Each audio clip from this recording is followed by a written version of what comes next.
अस्सलाम वालेकुम एवरीवन, उम्मीद है आप सब खैरियत से होंगे। तो आज ही बड़ा प्यारा दिन है, मेरी तरफ से आप सबको आज़ादी मुबारक। अल्लाह पाक इसी तरह हमारे मुल्क को खुशहाल रखे और हमारी बेटियों और बहनों को महफूज रखे, आमीन। तो बिस्मिल्लाह पढ़ते हैं। इसी के साथ हम शुरू करते हैं अपनी आज की मज़ेदार सी डिश जिसका नाम है खट्टे बैंगन। तो चलिए बनाना इसको स्टार्ट करते हैं। तो सबसे पहले हमें चाहिए नमक, जो आप हस्बे ज़रूरत ले लीजिएगा। हाफ़ चम्मच हमें चाहिए सूखा धनिया, हाफ़ चम्मच हमें चाहिए लाल मिर्च, चुटकी के करीब डालेंगे हम हल्दी। तो इसी के साथ बस मिसाले हमें यही डालें। इसी के साथ हम डाल देंगे 2 टेबलस्पून लेमन जूस। तो लेमन जूस डालने के बाद हम अच्छे से इसको मिक्स कर लेंगे, बिल्कुल एक जान कर लेंगे। तो ये देखिए मिक्स हो चुके हैं। हमने बैंगन की कटिंग कर लेनी है। अगर आपके पास लंबे बैंगन है तो वो बहुत अच्छे बनते हैं, क्योंकि उसमें मसाला आसानी से लग जाता है और वो टूटते भी नहीं है। मेरे पास गोल थे, मुझे वो नहीं मिले, तो मैंने इसके अंदर 4-5 कट मैंने लगा लिए थे अच्छे से। इसी तरह आपने इसको अच्छे से वॉश कर लेना और चेक कर लेना है कि इसमें कोई कीड़ा वीड़ा या कोई इस तरह ख़राब तो नहीं है। तो ये टूट भी जाते हैं, इसलिए बहुत ज़्यादा हल्के हाथों से इसमें मसाला लगाइएगा। हमने इसी तरह सारे बैंगन में इसी तरह मसाला लगा लिया था। तो ये सारे बैंगन के लिए पूरा 1/2 kg थे मेरे बैंगन, तो मुझे ये इतना पूरा आ गया था, ठीक है। तो इसी तरह हमने सारे बैंगन में मसाला लगा लेना है। बस इसी तरह हमने मसाले लगा के इसको रख लेना है। उसके बाद हमने लेने हैं 2-3 टमाटर, 2-3 हरी मिर्चें और 1 प्याज, थोड़ा सा अदरक। इनको ये देखिए जैसे मैंने छोटा छोटा कटिंग कर लिया था, नॉर्मल तरीके से आप भी इसी तरह कटिंग कर लेगा। पैन में 1 चम्मच लेंगे हम ऑयल का। तो ज़्यादा ऑयल नहीं हमने डालना, क्योंकि ऑलरेडी इसमें दोबारा ऑयल डलेगा। तो बस आधा चम्मच हम लेंगे तकरीबन ऑयल का। इसी के अंदर हम इन सारी चीज़ों को ऐड कर देंगे। अच्छे से ऑयल को पहले आपने हीट पे गर्म कर लेना है, लो फ्लेम पे। ज़्यादा हीट नहीं करनी, जल जाता है डालते हुए। तो ये सारी चीज़ें हमने इसके अंदर ऐड कर लेनी है। इसके बाद आपने थोड़ी सी मीडियम फ्लेम पे इसको फ्राई कर लेना है, ठीक है। इसका कलर चेंज होते तक चम्मच को हम इसी तरह घुमाते रहेंगे, ठीक है। 5 मिनट तक हमने मीडियम फ्लेम पे रखना है। तो चलिए ये देखिए हो चुके हैं हमारे फ्राई। तो इसी हालत में आपने इसको निकालना है। ज़्यादा ब्राउन नहीं करना प्याज को, ज़्यादा बिल्कुल भी आपने इनको जलाना नहीं है। मीडियम सी आंच पर आपने इसको इसी तरह निकाल लेना है। इसको आपने ग्राइंडर में डाल लेना है। इसी के अंदर आपने थोड़ा सा पानी ऐड करना है। पानी ऐड करने के बाद आपने इसको ग्राइंड कर लेना है, ठीक है। तो ये हमारा एक तरफ हो चुका है मटेरियल रेडी।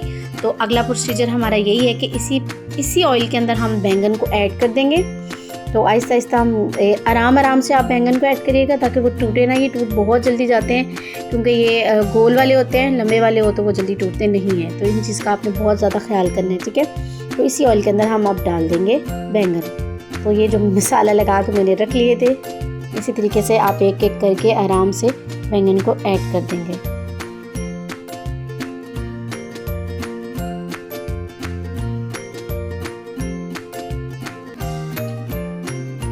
ये मसाला भी हम इसी के अंदर ही ऐड कर देंगे।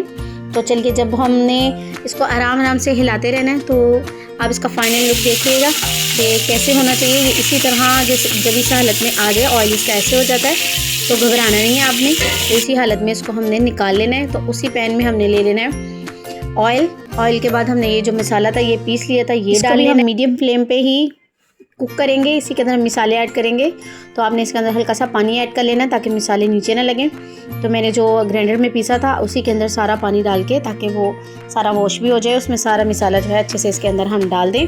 तो चलिए हम इसके अंदर हम स्पाइस ऐड करते हैं। स्पाइस आपने जो ऐड करने हैं वो बहुत कम ऐड करने हैं इस मटेरियल के हिसाब से, क्योंकि बैंगन का जो मसाला था वो तो लग चुका है। तो मैंने इसके अंदर 1 चम्मच सोया सॉस ऐड की है, आधा चम्मच मैंने इसके अंदर पिसा हुआ ज़ीरा ऐड किया है, और थोड़ा सा मैंने चिली फ्लेक्स ऐड किया है। उसके बाद हम हल्का सा नमक डालेंगे। नमक भी ज़्यादा बिल्कुल नहीं डालना, इसी मसाले के हद तक डालना है। गरम मसाला डाला है, सूखा धनिया डाला है हमने आधा चम्मच, ठीक है। आधे चम्मच से भी थोड़ा कम ही रखिएगा।